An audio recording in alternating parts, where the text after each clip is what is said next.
have some big news. We're spotlighting Tesla today. The stock is on the move.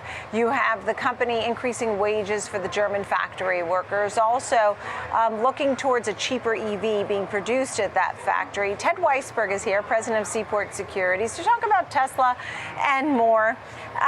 Year to date, the stock is up almost 80%, has been at higher levels prior, of course. What's your general thought on a stock like Tesla before I just sort of say all these details? Well, it's been a great stock, Nicole. I thought the stock was a terrific short 2 splits ago. They would have carried me out on a stretcher a long time ago. I've never personally owned the shares. We have a lot of Seaport clients that own the stock, and clearly they've done very well with it, including this year. And they are absolute true believers. They love Elon Musk. I mean, the guy is a genius. He thinks way out of the box, very clever fellow. It's just not a name that personally that I've ever owned, but I've learned my lesson. You know, it's probably a great company. It's just hard for me to. So, as a name that wouldn't be on your radar, I mean, you've liked a name like Meta, and maybe what would be some other names you've held a long time, a Microsoft or something like that? Well, no, Johnson & Johnson, Exxon. What have been some names that you've held for a long time? Oh wow, well, I mean, one of the best stocks we've owned has been Union Pacific, and followed by Norfolk and Southern, because that's kind of the world that I live in. Right. And nothing against Tesla, because we've made a lot of money with Meta. Well, that's what I wanted to ask you. What is it about a name like Tesla? Is it the type of product that they make, or is it something in the balance sheet or how it works? I mean, you've had, a couple of stock splits you noted. Right now it's at 220. The recent high was 299. Is there something in the Tesla balance sheet or something that, drives you away of saying this is one I would want to own? Well, the issue for me early on was the whole electric vehicle, the EVs.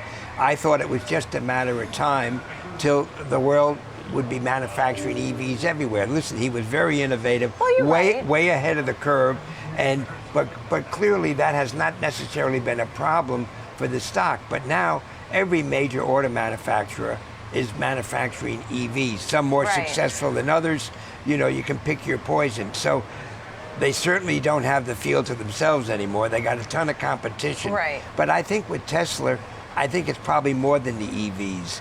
It's true. It's a very innovative charging, superchargers. I mean, for example, we don't have the Tesla product at our home, but we have the Enphase product. So we have the battery packs to back up the solar panels on the roof. It's an interesting concept, but they are clearly very big in that space. Buy today when it's at 220 today. It's not a stock you would buy. You're not saying to sell it either.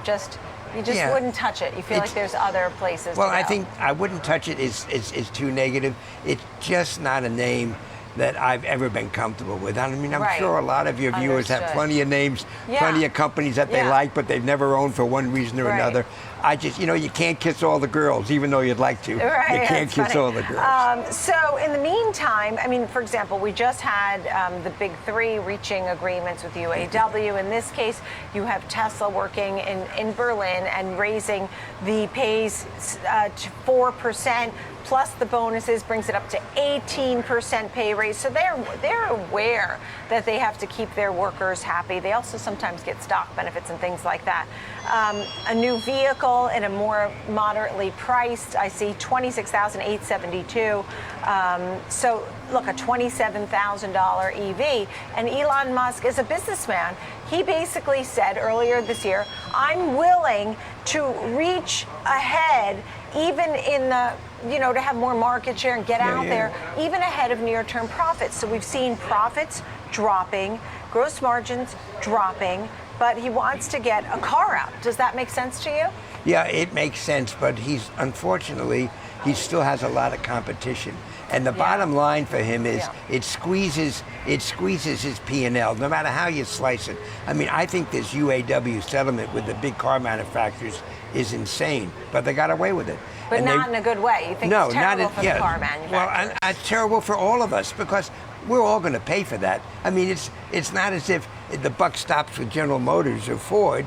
I mean, they're just going to pass all that along. It's dramatically inflationary.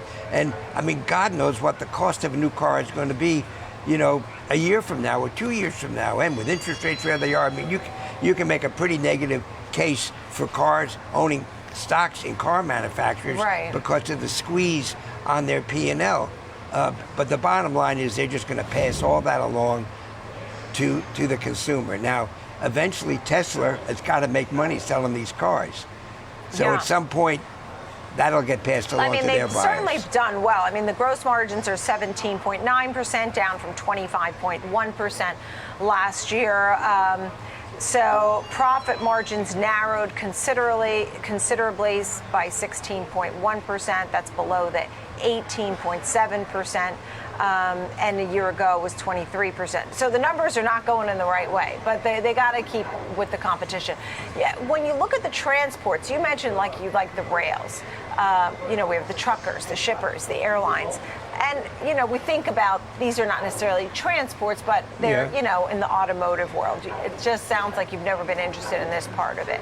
What do you like? Do you like the rails? Well, we've owned the rails forever. I mean, I'm embarrassed to tell you what our cost basis is for the rails. Right, you said Union Pacific, Norfolk Southern. Norfolk Southern. But I also think, now this is going to be out of left field, I think the airlines are an interesting trade, in particular United. Do you have specific ones that you like? United Airlines.